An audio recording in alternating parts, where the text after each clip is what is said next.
Welcome to Vision to Value, the podcast that pulls back the curtain on how technology is planned, purchased, and implemented in state, government, health, and human services agencies. Each episode explores the real challenges of transformation, from procurement pitfalls to leadership strategies, and provides bold insights to drive meaningful change. Your hosts, Carole Hussey and Tony Mathews, bring decades of experience from both public and private sector leadership. Together, Carole and Tony bring unfiltered insights and straight talk on what works, what doesn't, and how agencies and vendors can turn vision into real value. Now let's get started. We are honored to welcome Paul Epp of Foster Care Technologies as our guest. Paul Epp is the co-founder of Foster Care Technologies, a SaaS company that he led from startup to acquisition. He works with a variety of technology companies on commercialization strategies and AI adoption, focusing on LLM-based chatbot strategies and implementations. Hello, everyone, and welcome back to Vision to Value, our podcast where we talk about all things transformation in health and human services. We are talking today, it's our second episode of this series regarding artificial intelligence and specifically how it can be used in human services. And we're not talking about the big projects where you're, integrating into your big systems of record and that sort of thing, but actual practical applications for using AI that's accessible and available to you in your workforce today. I'll start with a super brief story, an anecdote. I recently had the good fortune of presenting AI to a school district in Pennsylvania. And, the room was pretty split in terms of very small group of people who were like, yes, we love it, let's do it. And then a larger population that was really averse to some of this. They're just, concerned about the risks and that sort of thing. We had a great session and I was just invited back because we talked about piloting things on a small scale, and they want me to come back at the end of the month so that they can show me what they've done. And they're very excited now. And I thought that was a good anecdote to start with today. Because that's sort of what we're encouraging today. Start small, use it in the ways in which it can add value, but also in a non-risky way, right? So our previous episode, Paul Epp, our guest today, introduced some contextual information about AI, reviewed some of the terms and things that you'll hear. If you missed that episode, you might want to go back and watch that if you need that sort of primer. My colleague, Tony, providing his leadership experience and perspective as always, which I love. So today we're going to start diving right in on sort of the tips for using AI, and then we'll talk about some actual use cases and give you some suggestions for things that you can try. But Paul, can you talk a little bit, thinking about it from that perspective? What kind of tips would you encourage people who are saying, okay, yeah, I gotcha. Let's start slow and small, and let's start to think about how our staff can begin to use some of these tools that are available to them? Sure. Number one is the only way to learn about AI is just to dive in and start using it. Now, that can sound really scary to someone running a human services organization, but there are different ways that you can experiment. And I'm a huge fan of controlled experimentation. In fact, I think it's the only way to build a business. It's the only way to figure out what works. And it's no different than with AI. AI is a tool, like I talked about in the last episode. It's a tool that is meant to augment what a human can do. And so whether you are using it to give you tips on how to do your job better, whether you are giving it documents to read, and these are things that you can do personally that don't have anything to do with work. And I do encourage people to start there and say, where can I apply this in my life in other areas? When you dive in and you start exploring it, you start using it, you'll find uses that you didn't understand before. And even if someone tells you, oh yeah, it's a great coach, you don't really know what that means until you start exploring it for yourself.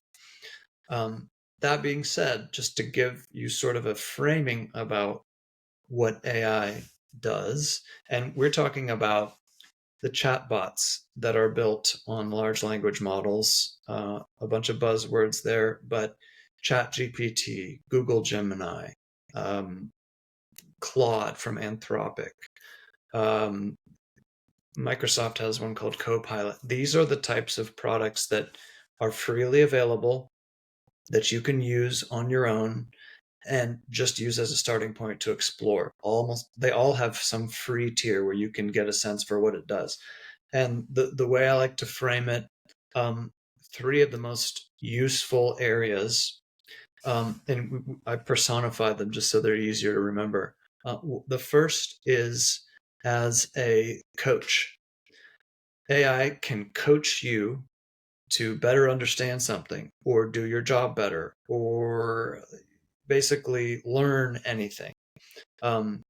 It will converse with you. You go back and forth. You write something, it will respond, and it will never stop responding. As we know, it doesn't get tired, and you can learn to see how it interprets what you're saying. And you will be. This is a magical moment for those of us who've explored these things. I've heard technologists talk about, people who develop some of these things. They say, I'm surprised that this predictive token model that it all goes back to a paper that came out from Google a few years ago called Attention is All You Need. It breaks down words into tokens, and we don't need to go into all of that, but it's magical that you can ask this thing, you can write things, and it speaks English. That's the major innovation here. So as a coach, you can ask it for tips. You can, hey, can you coach me on this topic? Can you coach me on how to do my job better? That's the first one. The second one is a research assistant. These chatbots, you can ask them to go search the internet for you and they'll do it. You can ask them to make tables of information and they'll go do it. You can ask them to research a topic. A lot of them, of the products out there have a deep research mode, which allows you to get really in depth in a topic, and it will come with sources and you can explore something extremely well. And then the third one is I call it a thought partner. I'm wanting to learn about this, help me debate this issue. Administrators, CEOs might use this to say, I have this situation, what do I do? And this operates on the concept that having an answer, even a bad answer, helps you formulate a better one. And that's a huge, I don't know the name for the concept, but I mean, scaffolding is one concept in education where you can sort of build on an idea. But AI provides a indefatigable robot that does that and speaks English and has read the entire internet. So coach, research assistant, thought partner, that's the first way to think about these things, just to give you a jumping off point. Mm-hmm. And Tony, do you see, how this would be beneficial, to your workforce in an agency, and thinking about the types of things they do in their work every day, practical application? There's no question. And I think Paul's point about, playing with it, to sort of learn how to speak to it to get the most efficient answers. It reminds me of a movie a few years ago where they're trying to test somebody's genius, and they asked him quickly, how old is somebody born in 1928? And he said, well, are they still alive? Yes. Okay. How is somebody born in 1920 still alive? Well, where were they born? Well, in New York or in the United States. He said, okay, what state? And they're like, why does it matter? And he's like, well, because if they were born in New York City on, on August 3rd at 2 p.m., it's a certain date and time, right? If they were born in California, it's 3 hours earlier. And so I think, that's what makes me think of, the more you play with this tool, you learn that, okay, the level of specificity you have to ask questions, how broad or how specific you want to be, depending on the caliber of answer you're trying to get. Mm-hmm. So I definitely think that you've got to let the team understand, like you said, Paul, sort of, what are we trying to accomplish with this tool, and then sort of play with it enough to learn how to get that accomplished as efficiently as possible, right? Mhm. Yeah, and the other thing to note is the tool is learning about you as much as you are learning Sure. about the tool. So as you use the tool more and more and more, it will get to know you, your style, even if you're using it for things to help craft, certain emails, and you can train it to certain tones and how you would speak. And, as you use it more, you learn all of the capabilities these tools have. But the other thing we talked about, and Paul, I'd love your thoughts on this, is that, today, absent the use of these tools, we have to do things, and it takes a certain amount of time to do them, and to get it to the place that we like, right? That we're comfortable with in terms of quality and level of comprehension and other things. So one of the things I've heard is, well, they're not always right, these tools, or they don't, sometimes they don't get it completely 100% accurate. Well, we're not 100% accurate today. And sometimes we're, if you think about from 0 to 100, if I can get 80% there using the tool, and then I put myself into crafting it the rest of the way for whatever it is, right? It might be a document I'm creating or whatever. It still accelerates my ability to get it done. And then I'm still accountable at the end of the day for it being accurate and complete and, all of those things. But it gave me a little jump start. And so how do you react to that, Paul, that, well, it's not always right? I agree. It's not always right. It is a fact that these are probabilistic technologies rather than deterministic. What do I mean by that? They are predicting what the answer to your question is based on how you asked it and based on how they've been trained. And you can think of them as though they have read the entire internet. But we know that I think you made this point earlier, Tony, garbage in, garbage out. There's a lot of trash data out there, and they've been trained on that as well. Now, the training is where all of that expense comes. That's where the data centers, the tech companies are building those to make them, to parse that data and to let that machine learning really run wild, and grow these things. I've heard developers talk about how these models are grown rather than built. And that's really a good way to think about these things. They've learned English from nothing. So they don't have the human emotions.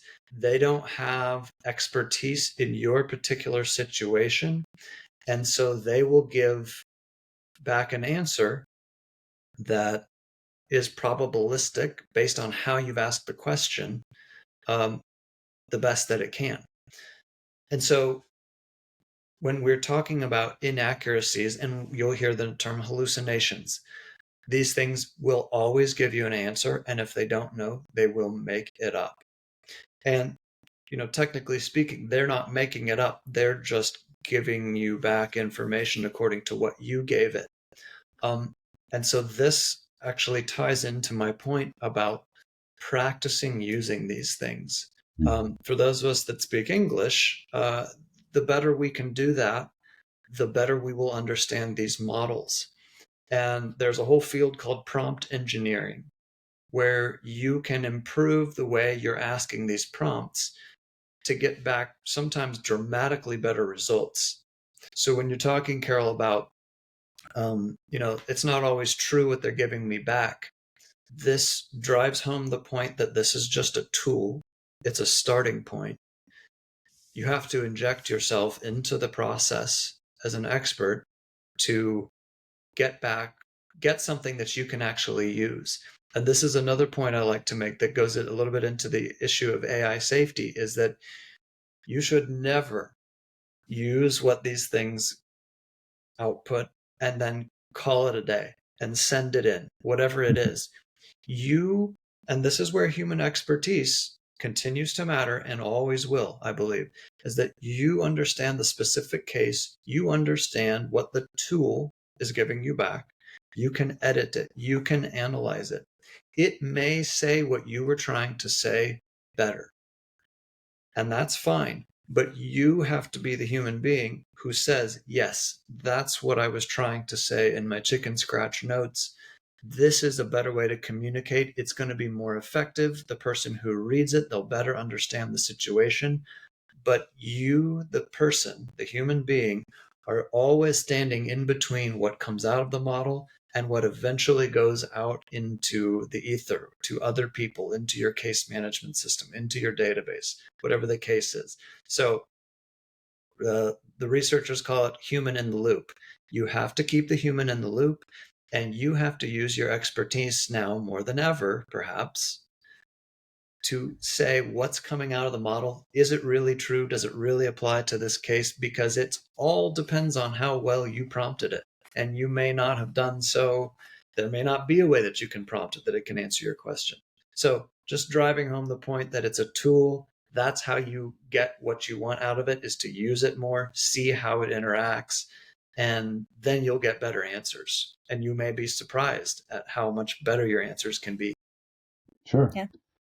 Just something as simple as spell check. I had a colleague years ago that did a big presentation for a Metro Nashville public school system, and they spent hours on it, and they did spell check to make sure everything was perfect.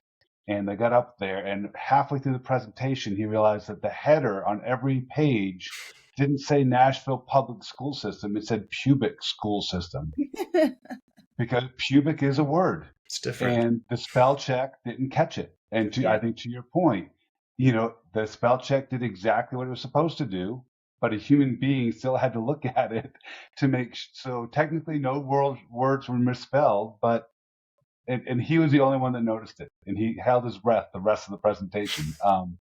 But it's one of those things as simple as that you've got to have eyes on it before you send it out the door. Yeah.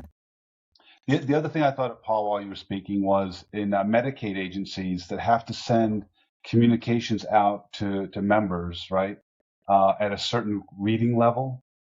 You can absolutely use AI, to help you draft, communication. Sometimes it's going to be in multiple languages. Sometimes, it's got to be at a certain grade level to where, a layman can understand what's being said. And AI could be a real asset to that. But yeah, you have to look at it before you actually send it out. Tony, one of the things we talked about, like in our previous episode, like giving some guidance around, how you will allow your staff to use these available tools. And obviously we're going to tell our staff, don't put any protected or sensitive information into the tool. That's like rule number one, right? We're not putting any kind of PII or PHI or any of that in there. But as we're talking about, just use it, just try it. Like, we don't want to sound flip when we say that. Like, what are the things that you would be concerned about, Tony, in terms of just saying to your staff, go ahead and try it? Yeah, because I've been in this technology field for a while, I think one of the things I would want to do is sort of create a sandbox, so to speak, to where people can sort of explore. But there's guardrails around what they could do that would let them know you've hit the guardrail. Like, that's not okay to ask. So I really do think that if I were doing this today, I'd hire somebody to come in and help me sort of build out a sandbox for the team to sort of play in, to sort of not only get familiar with the technology, but also sort of learn what the parameters are around what you can and can't do. So I think that would be important to make sure, because you can't trust people. Unfortunately, there are going to be bad players in a 50,000 employee state government. But so I do think that I'm progressive enough to want to use it, but I'm conservative enough that I'd want to make sure that a bad player couldn't do something that I'm going to have a lawsuit I'm going to have to defend. Yeah. Well, and even accidentally, not even maliciously, right? They could just copy and paste something from a document or an email and put it into the tool and not even realize what the potential, risk is in that regard. So that's certainly understandable. So let's give our audience, kind of some specific ideas. We talked about coaching, you talked about research assistant, some other things. So like, Paul, could you give some more specific examples that our audience could go off today and try to use, and then come back and tell us, like, how did that go? Maybe even just start with 5 or 10 employees who are really kind of eager to learn about this, and give them, a couple use cases, Paul, where they might be able to start with this. Sure. I wanted to touch very quickly on Tony's point about AI safety before I go into those examples, Carole. The concern, so these models that are available, the ones that I've been mentioning throughout the episode, they've been trained. There are sort of global concerns about what people are going to get from these models, because remember, they've been grown and they've read the entire internet, and there's a lot of bad stuff on the internet. People are going to prompt these things to give them bad information, bad ideas. This is an issue of our time, is getting the right information and what it's going to do to people that may not know what to do with it. So, and one of our projects right now, for example, is we're implementing a chatbot for an organization that will come through their website, and it will allow people to interact with their website, so that they may be able to find information that's buried there. They don't have time to go through all the web pages. The chatbot has learned the entire website. You can teach these things to know only what you tell them to know. To your point, Tony, about creating that sandbox. And this is what we're going to see over and over again. Organizations are going to have their own chatbots. They're going to very carefully curate what they know and what they do not know. It's going to be an avenue for their customers or audience, whatever it may be, to find out more about what they're offering, perhaps even initiate a transaction through the chatbot. Hey, I want benefits information for my healthcare provider, and it will take you at least to the web page that specifically shows you what applies to you.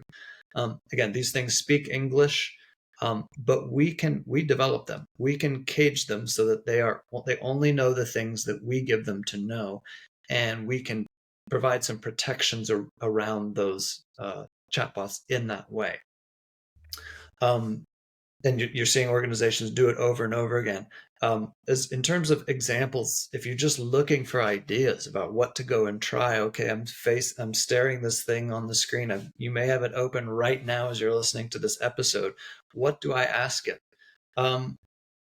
You might, from a human services perspective, you might say, my job is this. This is my job title. These are my responsibilities. What advice do you have? How can I do my job better? How can I be more efficient at my job? That's the coach example that I was talking about earlier. And just see what it says. It may misunderstand, and then you can correct it. You can say, no, I'm actually doing this. I'm working on this project. You don't have to be specific. To the point about AI safety, don't tell it anything that you wouldn't post on social media. Well, don't even tell it things you would post on social media. Don't tell it anything you wouldn't tell your grandmother. There you go. But you can ask it, give me information about my job. If you're wanting to expand your career, if you're wanting to learn more about an industry, help me do that. The research partner, you might want to know, you might want to take something personal. You might be looking at a decision about whether, I had a major home improvement recently. I had to replace part of my HVAC. You can put that into AI. You can put that in the chatbot, say, I'm looking at this system. It can handle all of these different scenarios. And again, you can say, no, that's crazy. That's not the case. And then you can correct it. But you can say, should I buy this system or this system? I don't know anything about these things. And it will take those multivariable questions. Your English doesn't even need to be good. In fact, that's how a lot of people who don't speak English as a native language are using AI to better communicate. You can give it whatever, and you can refine that back and forth. That iteration, that back and forth is a really important process, and it's very, very powerful. And you can arrive at an answer like that. Ask it about your job. Ask it about your, home improvement projects. If you have a paid version and you have a personal document, something that's safe, upload the personal document.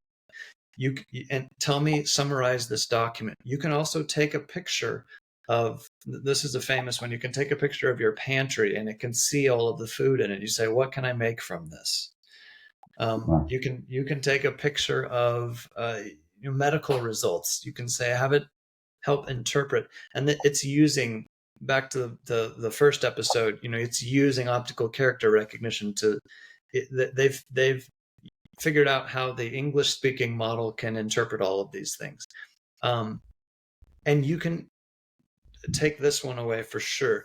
Ask the model how you might use it. Tell it enough about yourself. It doesn't have to be personal information. That's your choice. But ask, what can AI do for me? What can this, because these things, again, they're reading the internet, they're listening to people talk about AI, and you can get information about AI from AI. How is it useful to me? What should I do with it? Those are just a few ideas. Yeah, I think a lot of this comes back to that prompt engineering you were talking about. People don't appreciate that with AI, you can sort of have it play a role. If you are a publisher, please review these 300 pages of my novel and tell me if this meets the criteria for a Western dramatic love story. And then it will evaluate what you're sending it from the lens of a publisher. Like, I think that's the other piece of this, that a lot of people are using it like an advanced form of Google and just asking questions. Yeah. But I don't think people appreciate that you can tell it to look at it through a certain lens, and it will evaluate what the question is, what the situation is, based on what context you're putting the AI tool in. And I think that goes back to having somebody that you're engaging to help understand how prompting works, to know that the better the prompts are, the better the answers will be. So. And just quickly on that topic, Tony, a little prompting trick, a bit of prompt engineering, if you will. Give the AI a persona. Tell it is an expert in this or that domain. You are a venture capitalist. You are an expert in child welfare. You are an expert in human services. You fill in the blank. And it will give you a different answer than if you do what we call a zero-shot prompt, which is just ask it the question and don't give it any context, which may work also. But those are just the sorts of things you'll pick up and will get you better results. Yeah, for sure. Well, thank you for that. And so for those of you who are listening, please go try it and then come back and tell us how it went, what you like, what you don't like, and some ideas for how you could see this being used in state government human services programs. I have no doubt this will not be our last episode on the topic of AI, and hopefully Paul will come join Tony and I again in a future episode. And thank all of you for listening today to this super exciting topic. And we hope you'll come back again. Follow us on YouTube so that you can get notifications of any of our videos being published. And we hope to see you on a future episode of Vision to Value. Thank you, everyone.